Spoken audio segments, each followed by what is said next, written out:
Thank you. And now let me just, Radha is already here, but let me just say first of all, Radha, thank you so much for being here, being with this crowd. Everyone, please give her a round of applause. She is someone who has inspired so many of us, not just women, but men, to see you succeeding, doing so well out there. I'm going to just read you one stat from all the things she has done. She, as you heard, started HP India. She was also the first woman of Asian origin to take a company public on NASDAQ. And she did that with support staff, and she was recognized as the top 25 women of the web in the year 2000. Everyone else from her class of an award like that is relaxing on the beach. She's not. She's building, she's working, and she's getting stuff done. Radha Basu, everybody.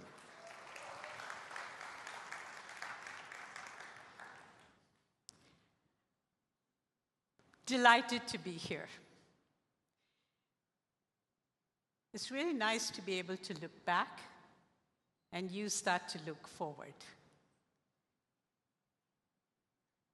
I was telling Vani this morning, Vani Kola, that in March of 1986, so that's 40 years ago, actually at the end of 86, we celebrated the first $1 million, million dollars, of software export from India in a combined way. And there were the stalwarts of the IT industry then who continue to be the leaders of these IT companies, which is over 200 billion now. I don't even know, it's 250, 300 billion. Nobody believed then that you could do IT in India. People question now what will happen to those IT majors, the large companies that pretty much control the different operations globally of clients. What will AI do to all these companies? I've had the fortune of starting there, starting with Hewlett-Packard, and growing up at HP when David Packard still roamed the halls and taught us what it means to be part of a company, to build it, to be profitable, and to be able to work with society. And I carry that still, that technology titan. I carry that still in my head, in my heart, and in my spirit. Since then, as was told, I started a software company, a product company, took it public on NASDAQ in 2000. At that time, they didn't know the word unicorn as we know it today.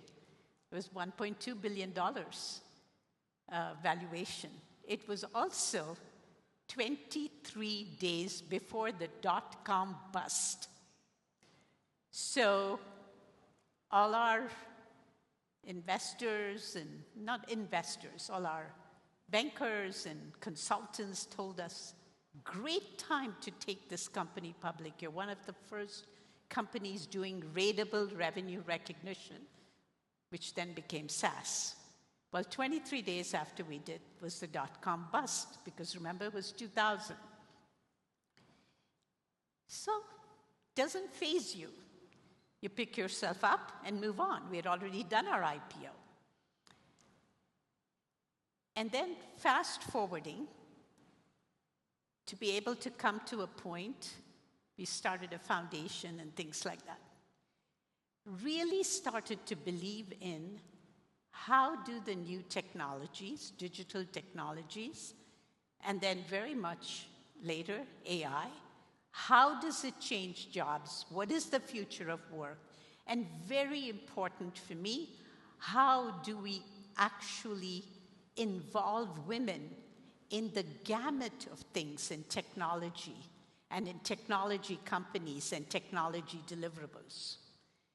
And we started iMerit at a time when it's over 10 years old, So we've been in the beginnings of AI from 10 years ago. Again, was told, AI, are you serious? You're getting into this and you're going to try to build a company that's kind of 50-50? Is it going to be with young people from different backgrounds than the IITs and the IIMs, and you're going to build it in areas which is not the forefront of the large cities that we build companies in? And the answer is yes, we are. You fast forward, and today we are 53% women, and yes, entirely in AI. Okay? And if somebody asks me one more time, are you a product company or are you a services company? I'm not necessarily violent, but I think I'm going to punch them. Because that is not the world today. And you heard Anand talk about things. AI is something that is in everything in our lives. If it isn't today, it will be tomorrow. So why are we so scared of it, afraid of it? You embrace change. You embrace it, you get it into your psyche, you make it part of everything you do.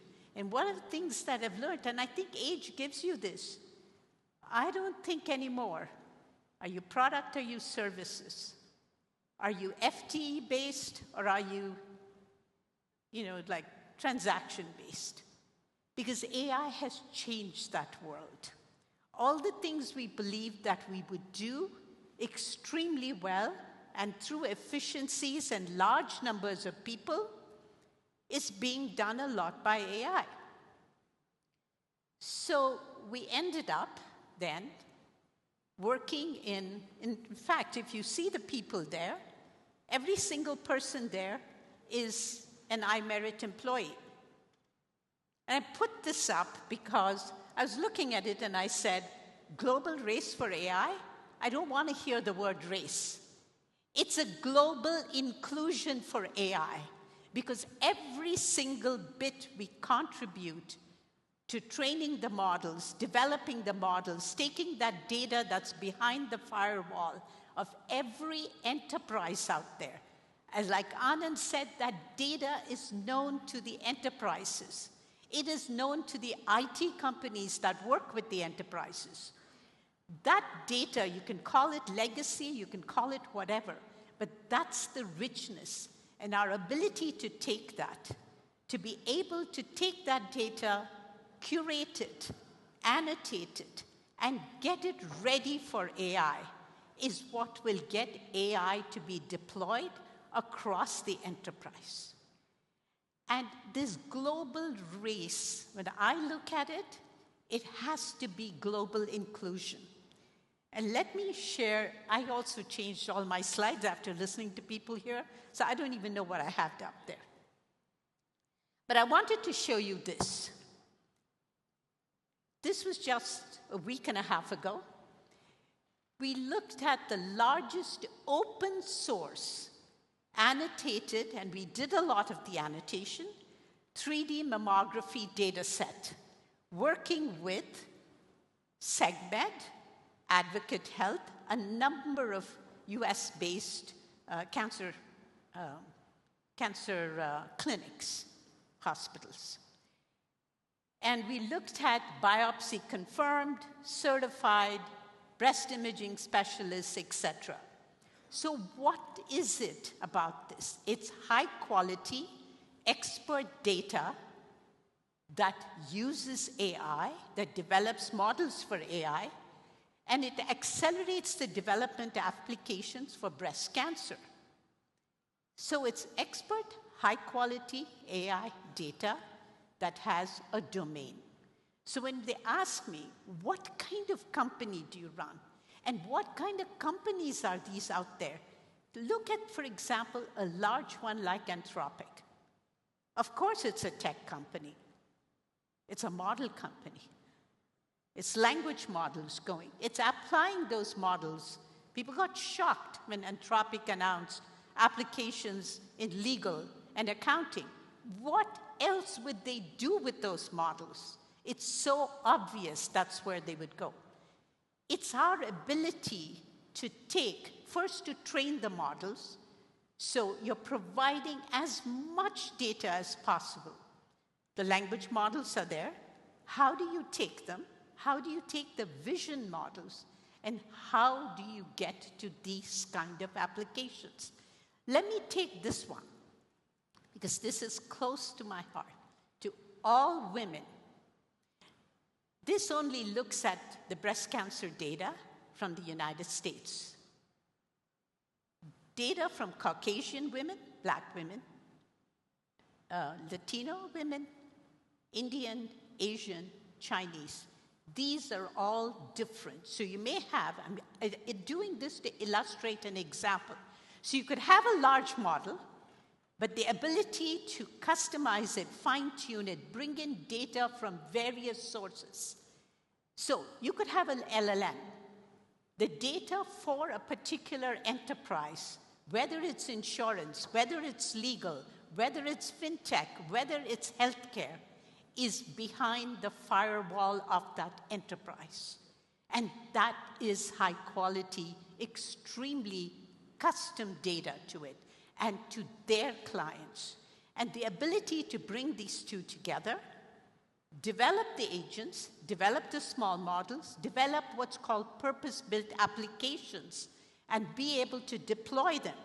But deployment is just the beginning. Then you have to do test case scenarios, evaluate the models, look at how they perform, drift monitoring. And the last thing is the triage, as things don't work and they fail. The ability to torment models. How many of you know what it means to torment a model? Can I see a show of hands? Yeah, that is an actual technical term. It means you go in and you make the model break. We worked for one of the largest model companies, probably the largest, and we used a whole set of mathematicians, PhDs in mathematics. And I was speaking with the professor, Rangarajan, who heads up IISc, and what it's doing to mathematics. It took us getting about 500 mathematicians to be able to get 114 who could actually work with the AI, torment the model, break it, and go through a very specific chain of thought reasoning and get to the point where they were able to break the model for specific mathematical applications and then provide the data set creation to be able to actually generate it. So my point is, this is where AI is. And there is a lot of work to be done to be able to work with the AI, to take the large models that have been done, and we've been talking primarily of language models. So I want to go from, what is the tech shift that's happening?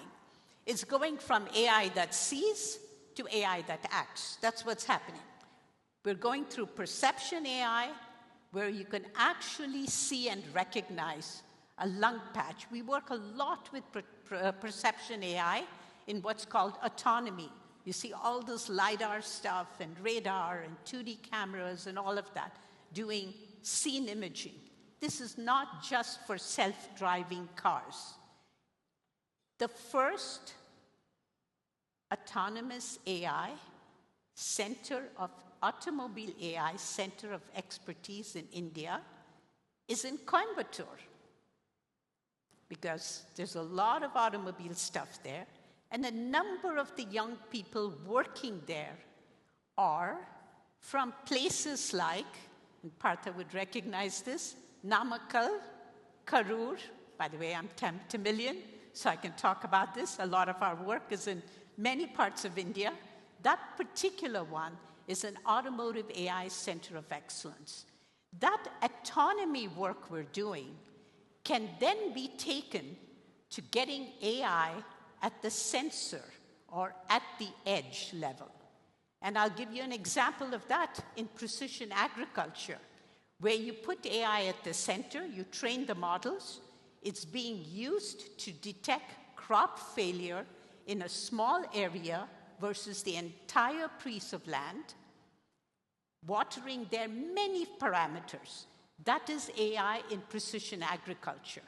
So all of these technologies are going from perception to generative AI, which reasons and creates this whole area of chain of thought reasoning, will actually be a course that young people will learn in college, in universities. It is not about coding something, it's chain of thought reasoning and the ability to work with models with that kind of an approach, with cognitive, judgmental, and chain of thought capabilities, and the ability to torment models and get the right answers from them. Where we're going now, and I was at NVIDIA's GTC last week, and that's all I heard, is how agentic and physical AI, how does it act in the real world? So how are we taking a lot of the work being done in, say, the LLMs, working with the foundation model companies, which is a lot of the work we do, working with the LVMs, language vision models, and how do we take that into the physical world? Let me give you a simple example, working in insurance. And this is actually a project that we do. So you're looking at rooftops, and you're doing risk analysis and insurance on that. You may look at it at the tile level using drone imagery. These could be embedded, the sensors, in the solar panels that you might have. I'm talking now about US clients. There could be many examples like that.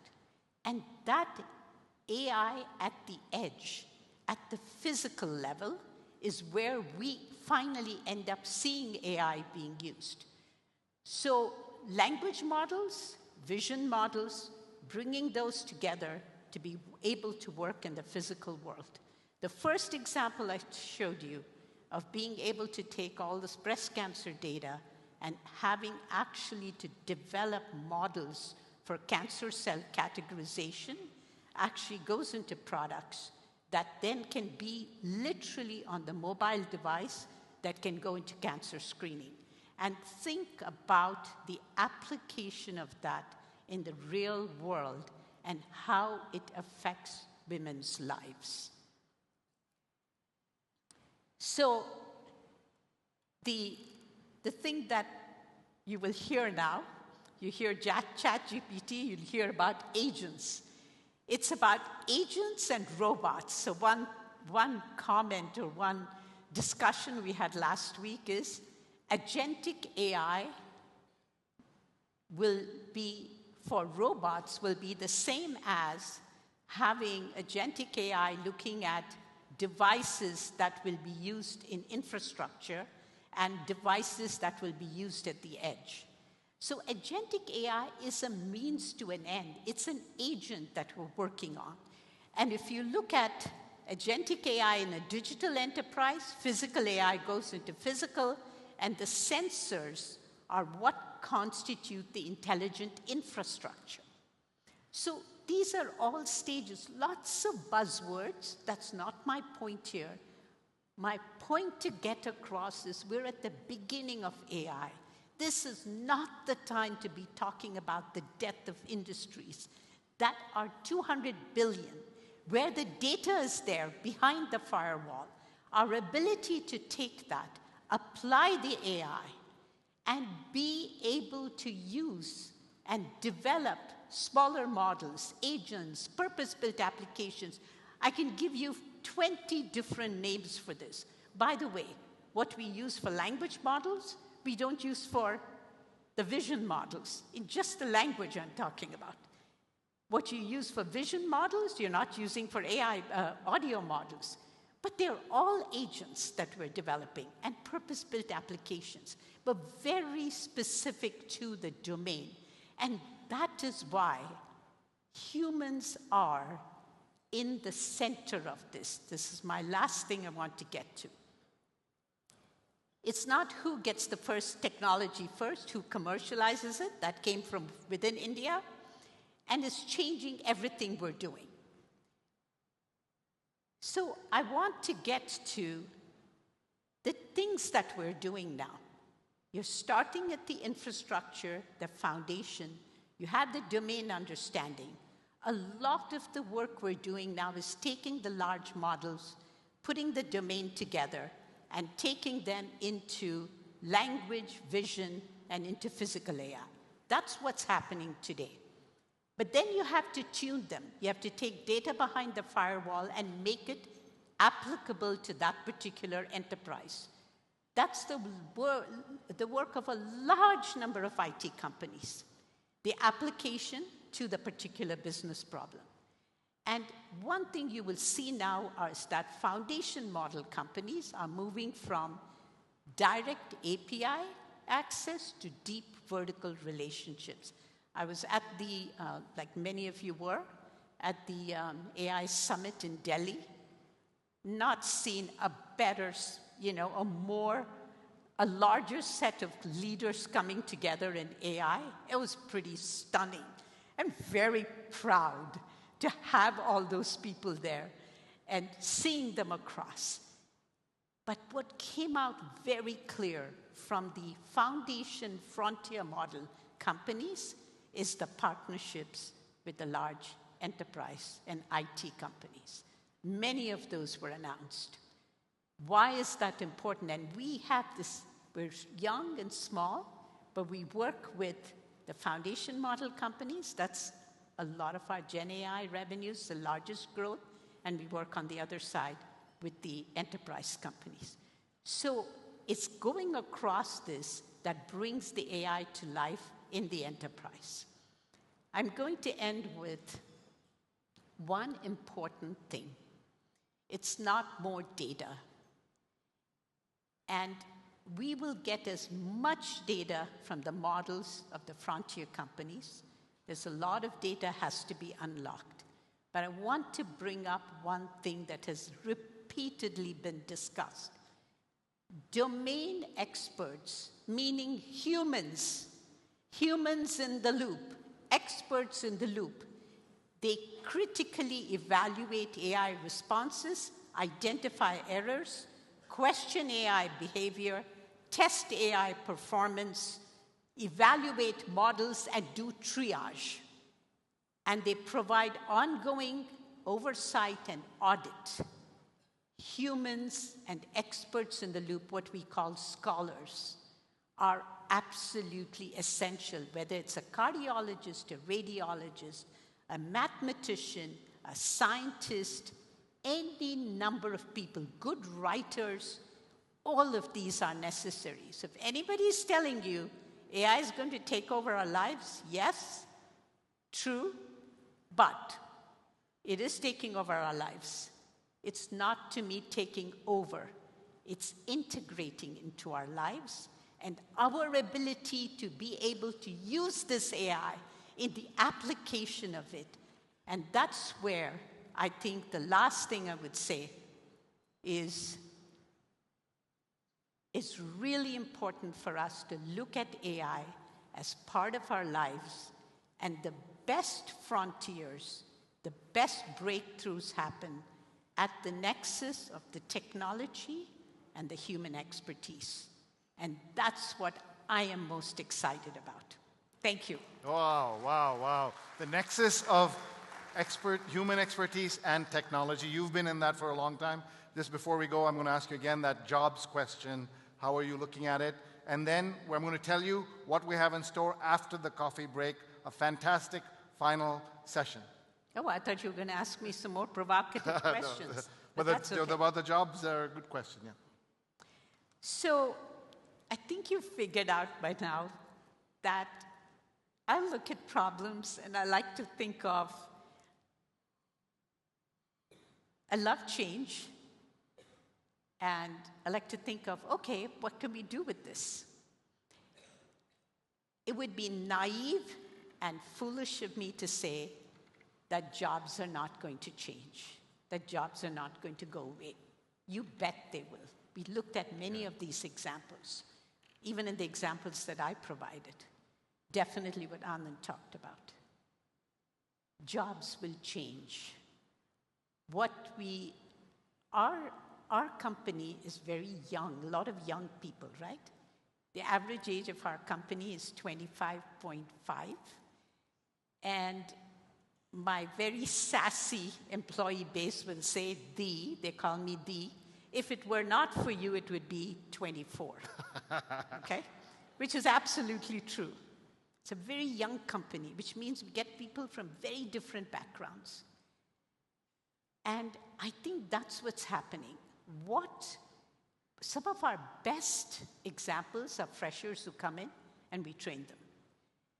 Unlearning what you've worked on is one of the hardest things. Oh. Unlearn and learn. If I could leave with one message, unlearn and learn. All those jobs that are out there, unlearn it and learn what it is to do with AI. And I think that is going to be the changes. If you take like BPOs, or you take healthcare insurance companies, what is changing is the type of job. Every healthcare insurance agent has to learn to work with the bots, and it's between the agent, the bots, the clinic, and the patient. Sure. And the ability to work that, know when the bot's right, when the bot's wrong, how to use it. That is the changing job.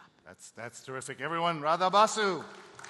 So before you leave for the break and you meet Radha outside, she's going to take off her headset and then meet you out there. I'll tell you one thing. Don't wear a sari when you're coming up to do this stuff.